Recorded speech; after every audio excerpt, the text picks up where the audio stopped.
안녕하세요 여러분. 함께 읽는 성경, 오늘은 시편 62편부터 65편까지의 말씀을 함께 읽게 되겠습니다. 먼저 시편 62편을 보시면요, 우리가 너무 잘 아는 시예요. 나의 영혼이 잠잠히 하나님만 바라미요, 이렇게 시작을 하는 시입니다. 그러니까 참 아름다운 시죠. 그런데 시인이 왜 하나님만 자꾸 바라본다라고 이야기를 합니까?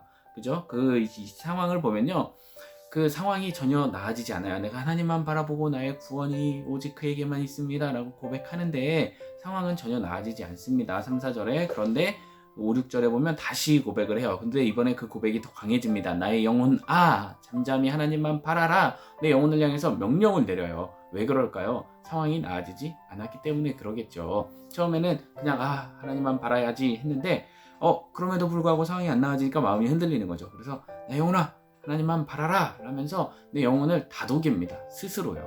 왜 그렇습니까? 이 상황 가운데에서도 그러나 시인이 분명하게 알고 있는 것, 붙잡는 것 무엇이겠습니까? 바로 권능과 인자함이 하나님께 속해 있기 때문이라고 시인은 고백을 하고 있습니다.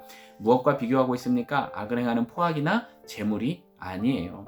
우리에게 있어서 하나님의 능력, 우리를 도와주시는 것, 우리를 도와주고 우리를 구원하는 것은요, 어떤 나쁜 행동이라도 어쨌든 무슨 노력하는 것, 아니면 우리가 의지하는 재물, 이런 것들이 아니다 라고 시인이 고백하고 있습니다. 그래서 오히려 약한 상황 가운데에서, 변하지 않는 고난 가운데에서, 그 고통 가운데에서 시인은 오직 하나님만 더욱더 붙잡게 되었다라는 것이 시편 62편의 내용이 되겠고요. 시편 63편은 제가 너무 개인적으로 좋아하는 시입니다. 다윗이 유대 광야에 있었던 것을 생각하면서 시를 지었어요. 그런데 처음에 1절에 보세요. 영혼과 육체가 주님을 더 갈망하게 됐어요. 메마르고 공핍한 그 상황 가운데에서요.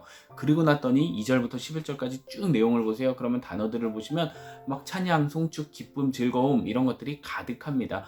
광야인데 어떻게 이럴 수가 있죠? 네, 광야에서 오히려 시인이 더욱더 이 기쁨을, 하나님과 함께함을, 하나님으로 인한 만족함을 누릴 수 있었다라는 것이 시편 63편의 고백입니다. 너무 제가 좋아하는 시예요. 시편 64편은 우리가 살다 보면 말로 상처를 받을 때가 있죠. 누군가의 그 말 한마디가 가슴에 와서 어떻습니까?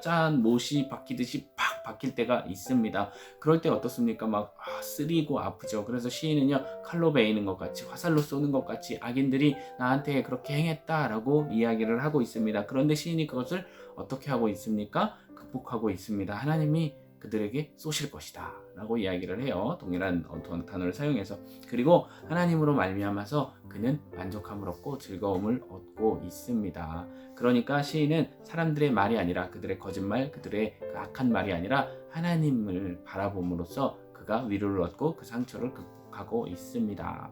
그리고 마지막으로 읽게 될 시편 65편은요, 제가 그냥 붙였어요. 하나님 나라의 시다. 왜 그럴까요? 단어들을 보시면 처음에는 시온이란 단어가 나오고요. 주께서 택하신 백성, 주의 뜰에 거하게 하신 자, 그리고 주의 집, 성전, 이런 단어들이 나와요. 그러니까 뭔가 이렇게 뭔가 좁은 그런 걸로 생각을 하는데요.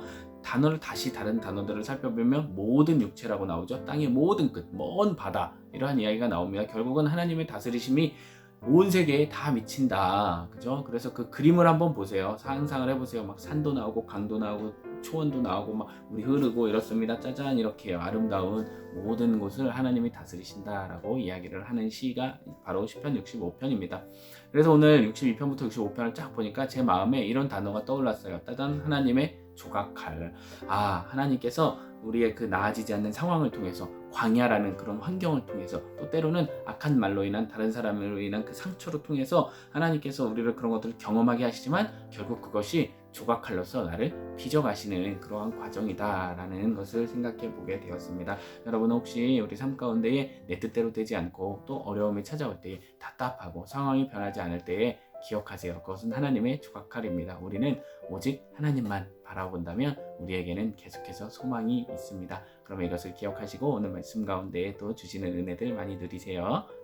내일 또 뵙겠습니다. 바이.